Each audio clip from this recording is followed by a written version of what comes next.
Hello, my little ponies. This is Nightlife here, giving you Chapter 7 of Antipodes by PK.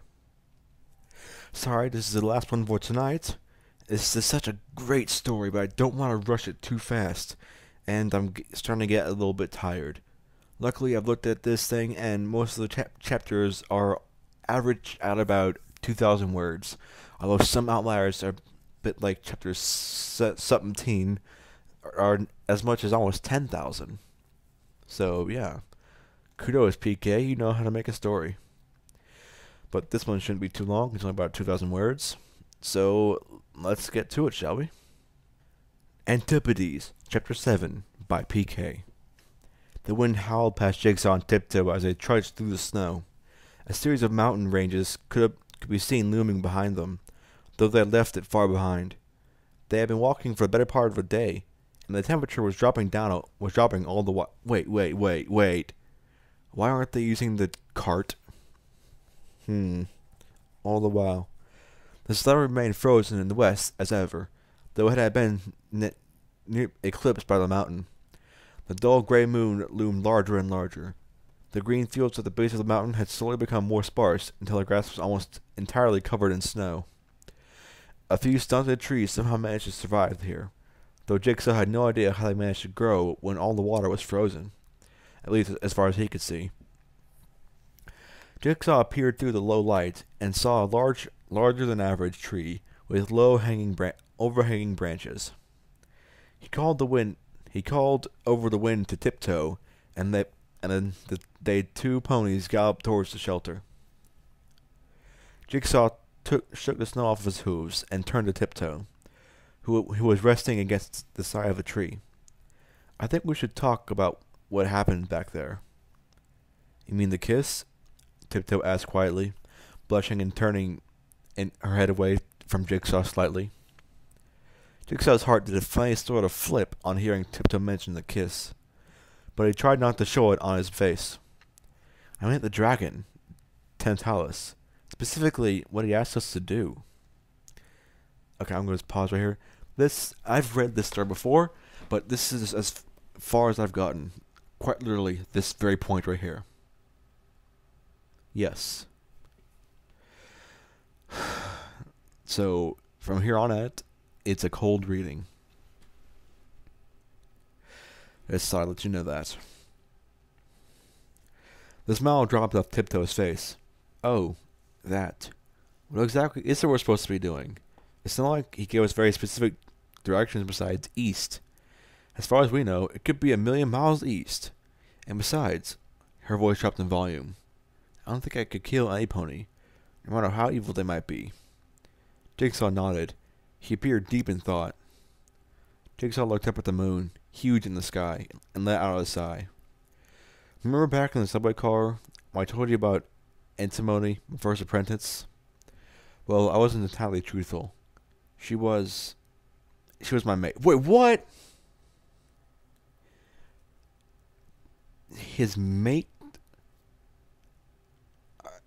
I have no words, so I'm going to use PK's. Tiptoe let out a little gasp. "Your mate died? That's awful. I'm so sorry, but why are you telling me this now? What does this have to do with anything?" "I lied when I was talking to when I said I wanted to talk about the dragon," Jigsaw said. He looked up at Tiptoe. "We can't be together. It's just too dangerous. I can't lose another pony because I can't handle the situation. I can't deal with it. And who knows what we're about to walk into." Jigsaw looked intensely at Tiptoe, then dropped his gaze to the snowy ground below. Tiptoe looked taken aback. "Jigsaw, I didn't mean to put this kind of pressure on you. I really do like you, but I understand that now isn't the best time to form a relationship," she said. The sides of Jigsaw's mouth twitched, but the smile didn't last very long. "Thank you for understanding.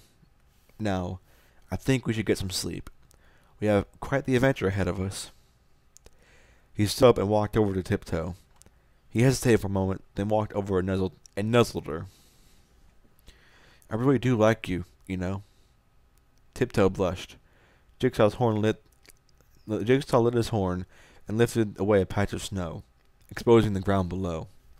He lied down in it, and Tiptoe joined him. The two ponies closed their eyes. 1 second. Why don't they make an igloo?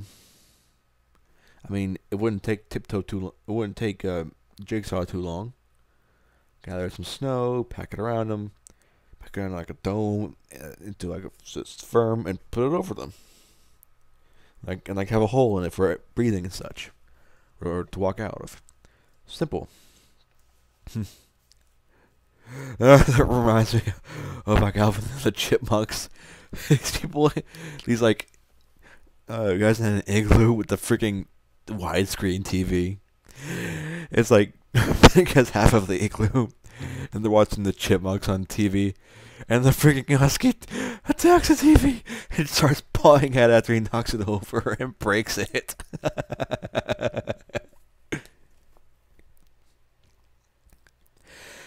Tiptoe opened them several hours later to find Jigsaw already awake.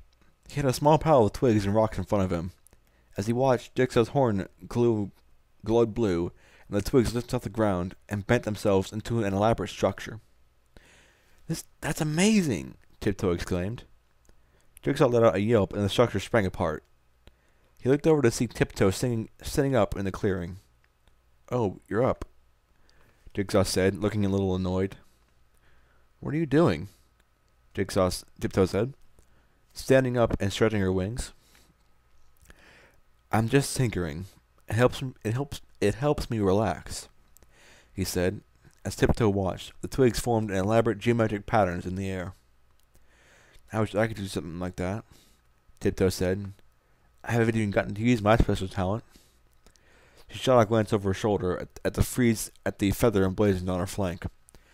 Haven't really had to sneak anywhere. Well, you never know. We're heading into a frozen wasteland to find some unicorns apparently powerful enough to kill goddesses. Not to mention, who knows what's left over from the Great Cataclysm. There could easily be traps left unsprung the farther we walk. You may soon have a lot more work on your hooves than you bargained for. Jigsaw winked. Oh. Then stood up and walked out of the protective branches. Blanche.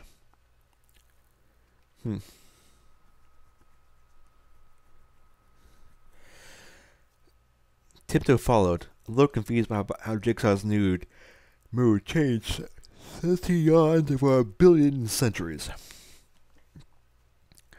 No, since his mood had changed since last night.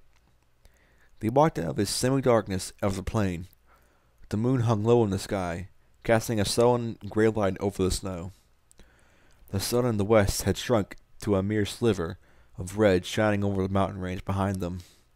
Tiptoe flapped her wings and took off, spiraling upwards. Jigsaw set off at a canter.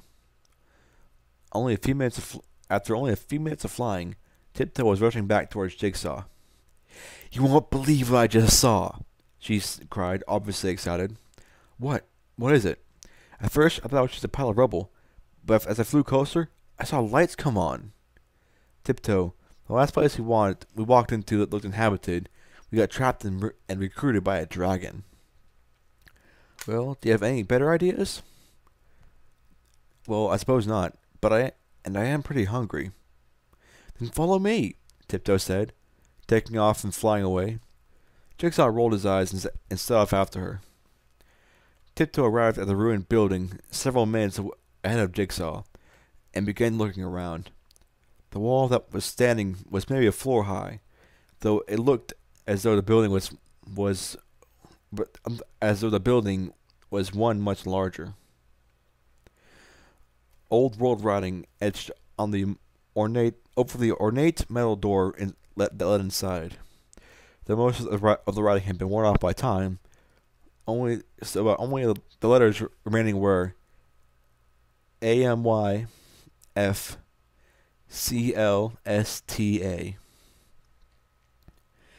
Tiptoe hadn't the slightest idea what it could mean. From above, the building just looked like a jumble of steel beams and rotting wood. The lights that had shined from the window from distance hadn't reappeared since the approach. But Tiptoe was confident something was alive inside, because when she opened the door, the air inside was surprisingly warm. Jigsaw galloped up to Tiptoe, who was waiting near the door.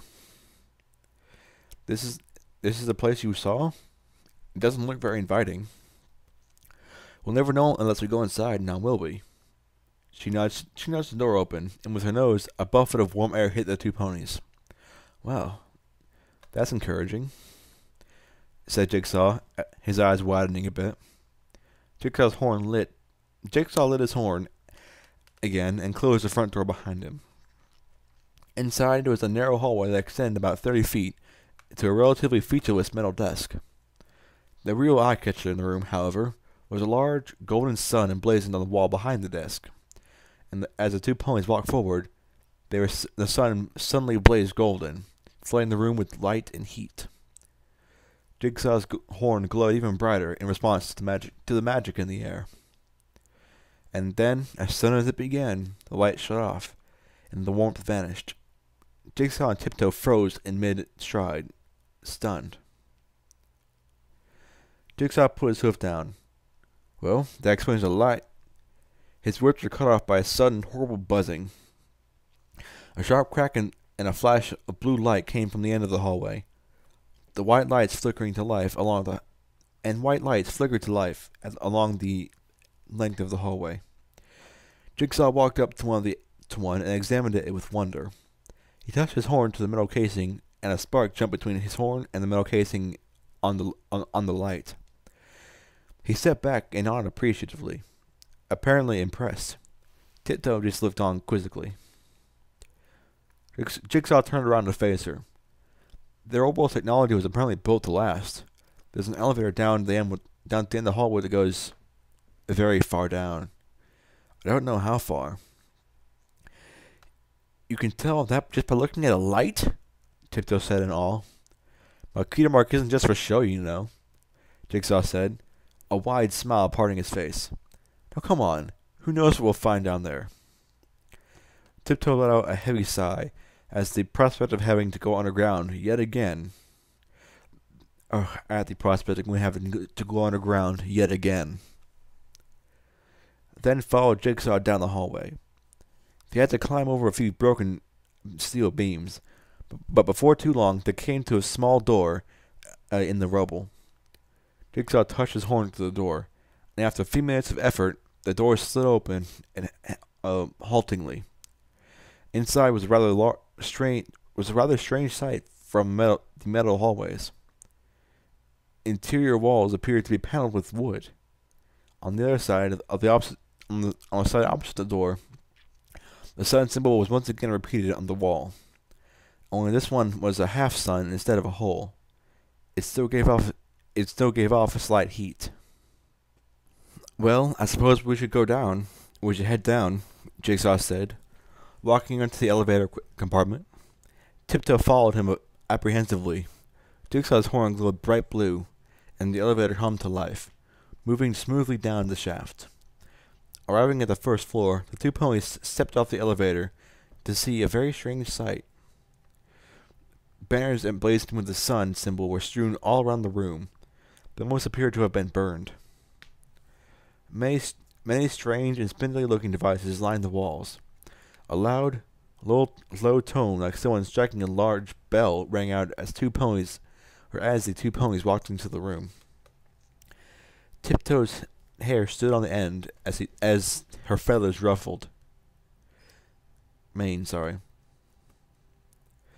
Jigsaw's horn glowed blue for just a moment, then the blue light seemed to expand out from his horn in rings and then vanished. Jigsaw gulped. There are some serious medical protections around this room, and I mean serious. If we hadn't have passed whatever criteria it checks, we would have been dead already. This room is protected? Or if this room was well protected, what did that? Tiptoe said, gesturing towards a pile of burned banners with her hoof. That's what worries me, Jigsaw said, looking uneasily. Nonetheless, he trotted off towards a large archway to the left that has ornate old-world lettering over the entrance. It read, Celestial Observatory. Wait up, Tiptoe shouted, cantering after Jigsaw. They entered into a dark room simultaneously, taking in the strange model of the sky that lay above them. Lined along the walls were dark monitors.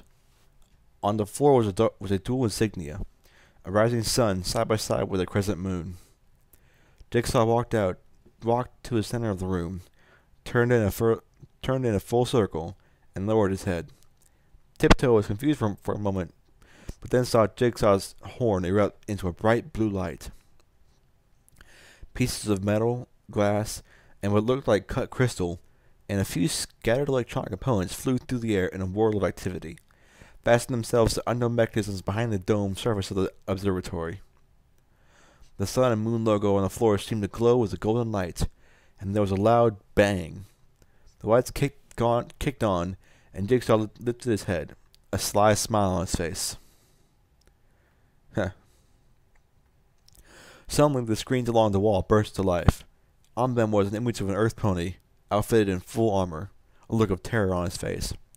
An explosion shook the screen, and the earth pony began talking rapidly. Though no sound could be heard.